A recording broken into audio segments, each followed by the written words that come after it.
শংকৰী সাহিত্যৰ বিদগ্ধ পণ্ডিত অধ্যাপক ভৱপ্ৰসাদ চলিহাৰ দেহাৱসান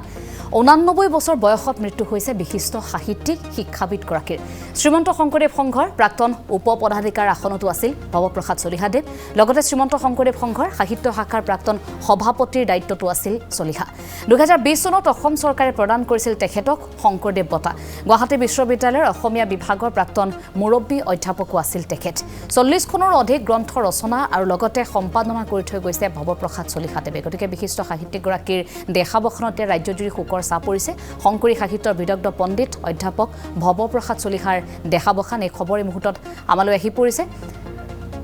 আমি এই সন্দৰ্ভত কিছু জনাব বিচাৰিম আপোনালোকক আমি কিছু প্ৰতিক্ৰিয়া জানিবলৈ চেষ্টা কৰিম যেহেতু শ্ৰীমন্ত শংকৰদেৱ সংঘৰ তেখেত প্ৰাক্তন উপ-পদাধিকাৰ আসনত আছিল লগতে সাহিত্য শাখাৰ দায়িত্বটো আছিল গতিকে কেইবাখনো গ্ৰন্থৰ শ্ৰীমন্ত শংকৰদেৱ সংঘৰে হওক বা অন্যান্য বহুকেইখন গ্ৰন্থ তেখেতে ৰচনা কৰি থৈ গৈছিল আলোচনী সম্পাদনা কৰিছিল আমি কিছু কথা জানিবলৈ চেষ্টা কৰিম আমি সংযোগ স্থাপন কৰিছো শ্ৰীমন্ত শংকৰদেৱ সংঘৰ বৰ্তমানৰ পদাধিকাৰ ভৱেন্দ্ৰনাথ ডেকা বাপৰ সৈতে আমি ভৱেন্দ্ৰনাথ ডেকা ডাঙৰীয়া এই মুহূৰ্তত আপোনাৰ সৈতে সংযোগ স্থাপন কৰিছো এটা খুব দুখ খবৰ আচলতে ৰাজ্যবাসীৰ বাবে লগতে শ্ৰীমন্ত শংকৰদেৱ সংঘৰ প্ৰতিগৰাকী সংগীৰ বাবে দুখ খবৰ যেহেতু উপ-পদাধিকাৰ তেখেত প্ৰাক্তন এগৰাকী মই এই ক্ষেত্ৰত আপোনাৰ জৰিয়তে কিছু জানিব বিচাৰিছো তেখেতৰ সৈতে আপোনাৰ কিছু স্মৃতি বা তেখেতৰ বিষয়ে আপুনি এই মুহূৰ্তত কি ক'ব বিচাৰিব মই সেইসমূহ আপোনাৰ জৰিয়তে জানিব বিচাৰিছো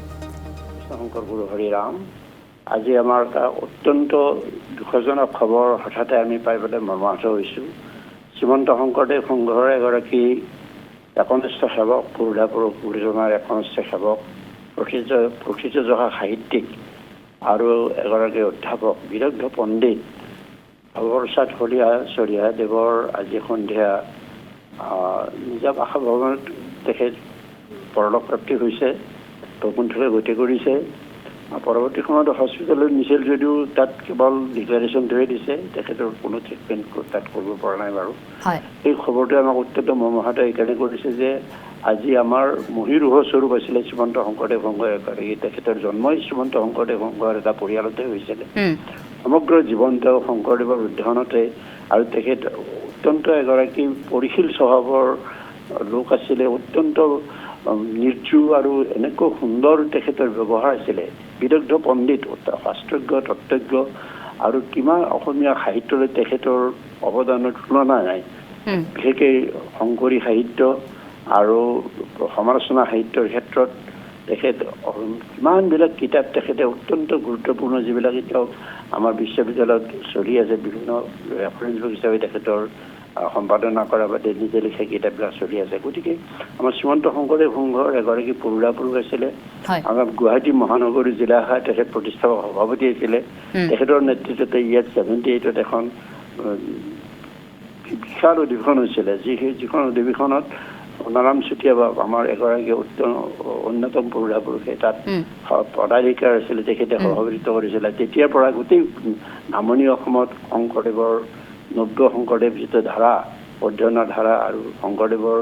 এই আমাৰ বিশেষকৈ শ্ৰীমন্ত শংকৰদেৱ সংঘৰ প্ৰসাৰতা লাভ কৰিছে তেখেতৰ উদ্যোগতে এই কামটো হৈছিলে আৰু পৰৱৰ্তী সময়ত প্ৰায় 3টা দশক কাল তেখেতৰ লগত আমি একেলগে কাম কৰিছোঁ বহুতবিলাক কিতাপ আমি একেলগে সম্পাদনা কৰিছিলোঁ আমাৰ শংকৰদেৱ বাক্যামৃত উলিয়াইছোঁ শংকৰদেৱ শ্ৰী শ্ৰী মাধৱদেৱ আমি মহাপুৰুষ শংকৰদেৱ বাক্যামৃত আমি ইতিমধ্যে কমপ্লিট কৰি উলিয়াই দিলোঁ সম্পাদনা কৰি তেখেত অন্যতম তাৰ সম্পাদনা সমিতিৰ এগৰাকী অত্যন্ত গুৰুত্বপূৰ্ণ সদস্য আছিলে আমিও তাৰ লগত জড়িত আছিলোঁ গতিকে প্ৰায় যোৱা 3টা দশকতকৈ বেছি কাল তেখেতৰ লগত একেলগে আমি কৰিছিলোঁ কাম মহেশ্বৰ নেগৰ লগত তেখেতৰ অত্যন্ত ভাল সম্পৰ্ক আছিলে আমিও মহেশ্বৰ নেগ ছাৰক লগ পাইছিলোঁ তেখেতৰ জৰিয়তে আমি এখন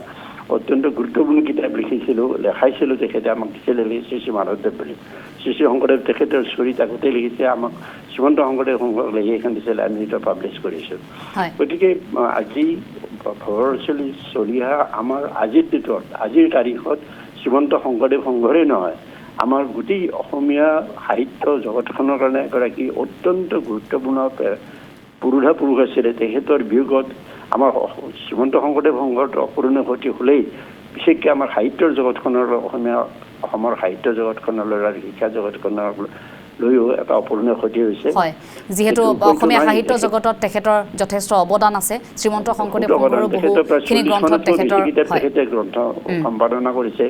যে লিখিছে আৰু এগৰাকী অত্যন্ত মেধাৱী মানুহ আছিলে, তেখেত TMA আছিলে, অসমীয়া 2টা বিষয়তে তেখেতে পাছ কৰিছিলে, আৰু তাত আমাৰ তেখেতৰ আণ্ডাৰত গাইড মানে তেখেত মুৰব্বী অধ্যাপক আছিলে অসমীয়া বিভাগৰ, আৰু তেখেতে বহুকেইজন ডক্টৰ ডিগ্ৰী উপাধি আমাৰ গৱেষক উলিয়াই দিছে তেখেতে। হয়, আমি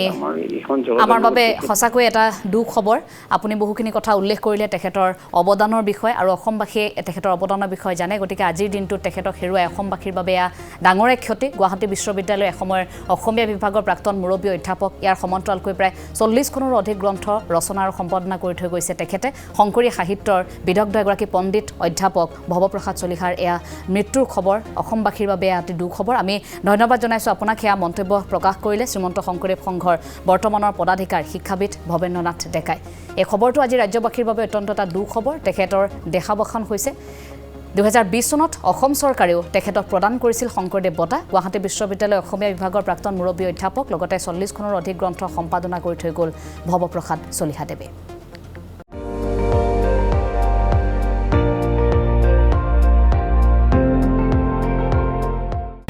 আপুনি চাই আছে ND24, সৰ্বশ্ৰেষ্ঠ নহয়, সৰ্বোত্তমৰ দৌৰত।